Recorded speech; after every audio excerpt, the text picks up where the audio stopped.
آج لاہور میں double header کا دن تھا اور جو آخری میچ ہوا اس کے بارے میں بات کریں گے. کڑاکے دار رن چیز کراچی کنگز کی طرف سے, اور پتہ یہی چلتا ہے کہ رن چیز تھوڑا سا آسان ہو گیا ہے. یہ یوز پچ تھی, پہلے دن کے میچ کے بعد یہ وہی پچ استعمال ہوئی, مگر کہیں پہ ایسے نہیں دکھی کہ گیند کوئی رک رہا ہے یا پھنس رہا ہے یا زیادہ سپن ہو رہا ہے. بہت ہی زبردست سرفس تھی اور ٹپیکل T20 کی سرفس تھی. رنز کم کیے, میں سمجھتا ہوں رضوان اینڈ کمپنی کو اور زور لگانا چاہیے تھا کیونکہ یہ 250 کی آرام سے پچ تھی. مگر پھر بھی رن چیز جب 200 کا بھی ہو تو اس میں کیا ہوتا ہے کہ 2 اوورز بھی اگر آپ کی جھول آ جاتی ہے تو پھر رن چیز مشکل بھی ہو سکتا ہے. مگر اعظم خان نے ساتھ نہیں لگنے دیا, بڑی گریٹ اننگز کھیلے ہیں وہ. دیکھیں انٹرنیشنل سرکٹ, لیگ سرکٹ میں اتنے دکھ نہیں رہے ہیں پچھلے 1 سال سے, مگر یہاں پہ نمودار ہوئے اور کیا جاندار شاندار بہت ہی اعلیٰ اننگز کھیل گئے وہ.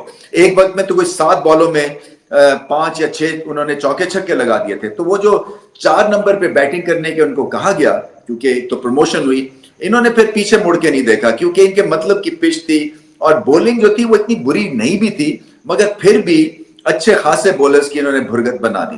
کیونکہ نسیم شاہ ہیں وہ خیران فٹ ہو گئے, سائڈ سٹرین کے ساتھ صرف 2.2 اوورز کر سکے. محمد عامر کو مار پڑی, اور اسی طرح سے جو رشاد حسین ہے, میں سمجھ رہا تھا یہ کمبینیشن جو ہے کہ چل کے بہت اچھا ثابت ہوگا راولپنڈیز کے لیے, مگر رشاد نے بھی کچھ خاص جادو نہیں کر کے دکھایا. اور فیلڈنگ تو بہت لیپسز تھے, رشاد نے 2 کیچ چھوڑ دیے. اسی طرح سے آؤٹ فیلڈنگ میں اپنی بلنگز کی مس فیلڈ ہوئی, اور بھی تتر بتر سے معاملہ رہا, اور کوئی بھی بریک تھرو میسو ملی نہیں ہے. اور بریک تھرو جب ملی بھی ڈیوڈ وارنر کی, وہ 50 کر گئے تھے, بڑی اچھی اس اننگز کو وہ ساتھ لے کے چلے.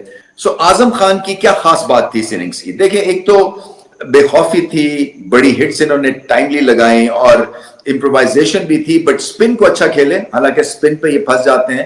شارٹ بال ان کو کم ہوئے کیونکہ میں سمجھتا ہوں کہ جو شارٹ بال ہے وہ برا بال نہیں. آپ نے دیکھا کہ حسن علی نے شارٹ بال کر کے رضوان کو آؤٹ کیا کیونکہ وہ سلپری تھے, اور ایک دم سے کیونکہ بارش بھی ہوتی رہی اور میچ چلتا رہا تو پچ تھوڑی سی گریزی ہو گئی تھی. مگر شارٹ بال کا زیادہ استعمال نہیں کیا راولپنڈیز نے, جس کی وجہ سے مجھے لگا کہ 1 ڈائمینشنل سا اٹیک بن گیا ہے یہ from strategy point of view. تو بابر اعظم نے سپن پہ کلہاڑی چلائی اور فاسٹ بولنگ پہ کڑاکے دار شاٹس کھیلے.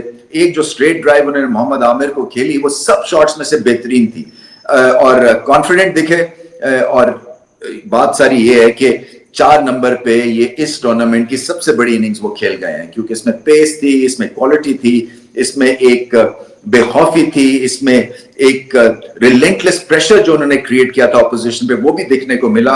اور بالکل چائلڈز پلے جس کو کہتے ہیں نا, بچوں کا کھیل لگ رہا تھا جب ان کو بولنگ ہو رہی تھی. سو ایک میسو اننگز اور ایک میسو پلس رہے وہ کراچی کنگز کے لیے. کانفیڈنس آتا ہے آگے چل کے, ابھی بہت سارے میچز بچے ہوئے ہیں, مگر کیا امپریسو شروع کی ہے انہوں نے اپنی یہ جو کیمپین ہے PSL میں. 3 میچز 3 جیت گئے, اور راولپنڈیز کی بولنگ ٹھیک ہونے والی ہے کیونکہ پچھلی دفعہ بھی رن چیز میں 200 پہ 200 کھا گئے تھے, یہاں پہ بھی 200 پہ 200 کھا گئے. سو ان کو کچھ کرنا پڑے گا, اپنی فیلڈ ٹھیک کرنی پڑے گی.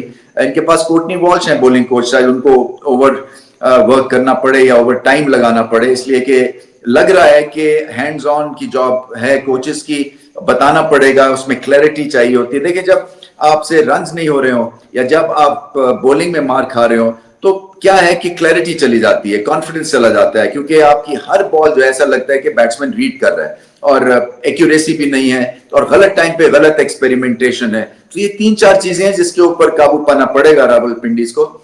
بٹ دن تھا یا رات کہہ لیں وہ کراچی کنگز کی, اور بہت ہی امپریسو سٹارٹ لیا انہوں نے.